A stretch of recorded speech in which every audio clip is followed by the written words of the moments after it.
Et c'est Iris qui est avec nous, et merci beaucoup Iris de prendre la parole. Oui, bonjour et bonjour Brigitte. Merci de m'accueillir avec cette nouvelle rubrique. Moi, j'avais envie de demander pardon, en fait, cet après-midi. Pardon de ne pas comprendre que j'avais une très très bonne amie qui a perdu son fils en même temps pendant sa maladie. Moi, j'ai eu un accident de voiture avec ma famille où j'ai failli, effectivement, ça a été très grave. Et je n'ai pas été en mesure de pouvoir m'occuper d'elle et d'aller régulièrement voir son fils à l'hôpital et elle m'en veut beaucoup. D'accord, donc son fils est mort d'une maladie, c'est ça? Oui, d'une maladie qui a duré quelques mois, oui. D'accord, et vous étiez donc, suite à un accident de voiture, assez déjà dans la souffrance, hein, on peut le comprendre. Complètement perdu. On a fait des tonneaux sur l'autoroute, j'ai cru que ma fille était décédée d'ailleurs. Donc ma tête, elle était derrière. Moi j'étais à côté, c'est pas moi qui conduisais. Et en fait, on a fait des tonneaux sur l'autoroute et en fait, je pensais que... En fait, je sais pas comment dire, mais je ne voulais pas me retourner parce que je savais que c'était quelque chose de grave qui s'était passé, quoi. Bien sûr. Et en fait, non. Et ce qui est fou, c'est que pendant quelques mois, j'ai fait des séances de MDR après pour m'aider.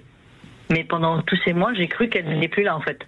Je la voyais, on parlait, mais pour moi, c'était, je sais pas comment expliquer. Mon cerveau avait fait reset, quoi.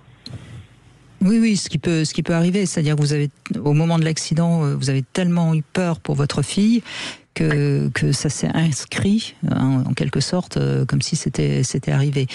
Mais exactement. C'est votre amie, donc vous en a voulu parce que dans sa souffrance, elle s'est pas sentie épaulée par vous, c'est ça? Exactement.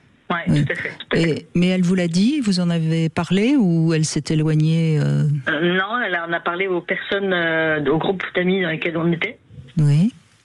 Mais moi, j'ai jamais réussi à pouvoir parler avec elle puisque quand j'essaie d'approcher, elle est hyper vindicative et surtout, elle évite. Il y a combien de temps qu'elle a perdu son fils? C'est presque 10 ans, je crois. D'accord. Donc, d'une certaine manière, il y a peut-être un phénomène, mais encore une fois, c'est une hypothèse, hein, c'est peut-être pas la bonne, hein, donc, mais je vous l'offre. Vous savez, quand on souffre tellement, c'est la pire douleur que de perdre son fils, hein, je crois que tout le monde est d'accord là-dessus. Ce qui permet parfois de tenir, c'est de la haine ou de la colère qu'on va porter sur quelqu'un d'autre. C'est exactement ça. C'est ce qu'on m'a expliqué. Mais surtout associé au fait que vous, dans l'accident, vous n'avez pas perdu votre fille. Exactement. Ouais. Et donc, il y a un sentiment d'injustice. Ok, j'entends. Donc vous êtes un petit peu son bouc émissaire, si je puis dire, qui lui permet de... Mais c'est dommage, parce que tant qu'elle sera dans cette colère et dans cette haine, elle s'en sortira pas. Elle restera dans la douleur et c'est ce qu'il faudrait, c'est qu'elle puisse s'écrouler, qu'elle puisse sortir toute la peine qu'elle a dans son cœur. Et là, pour l'instant, son cœur, il est plutôt tenu par la haine qu'elle vous porte. Donc c'est bien que vous lui demandiez pardon, parce que c'est un acte positif que vous êtes en train de faire, là, pour vous. Hein. Mais je pense qu'il faut aussi que vous acceptiez de faire le deuil de cette relation, parce que vous n'avez que des coups à prendre. Ouais, c'est clair. Parce que là, une fois, on était en train de faire la queue, on habite en plus très proche de chez le boulanger, elle était devant moi, et elle a bien vu que j'étais là, mais elle ne s'est pas retournée, et moi, je lui ai murmuré des choses en revanche. Oui. Je lui ai dit que j'étais très triste qu'on se voit plus, qu'on n'ait plus de contact, et que je trouvais dommage cette situation, en fait. Et que je comprenais toute sa peine. Oui, mais elle vous a pas répondu, je suppose. Ah non, pas du tout. Donc je crois que vous avez... Alors vraiment, si vous en avez éprouvé le besoin, vous pouvez lui écrire une lettre. Après, je suis même pas sûre que ce soit valable de lui envoyer, mais au moins vous l'aurez fait. Au moins essayé, oui. Ce sera un acte symbolique qui vous permettra de mettre un terme à cette amitié. Et je crois que là, en revanche, pour vous, à l'intérieur de vous-même, il faut que vous intégriez fondamentalement que l'injustice, elle n'est pas de votre côté. Hein. Je comprends. Vous n'y êtes absolument pour rien, évidemment. Oui, mais c'est parce qu'il a du tout fait répandre donc auprès des amis qu'on a en commun. C'est que j'avais fait aucune démarche, alors que j'ai essayé de lui envoyer des mails, j'ai essayé de lui faire voilà.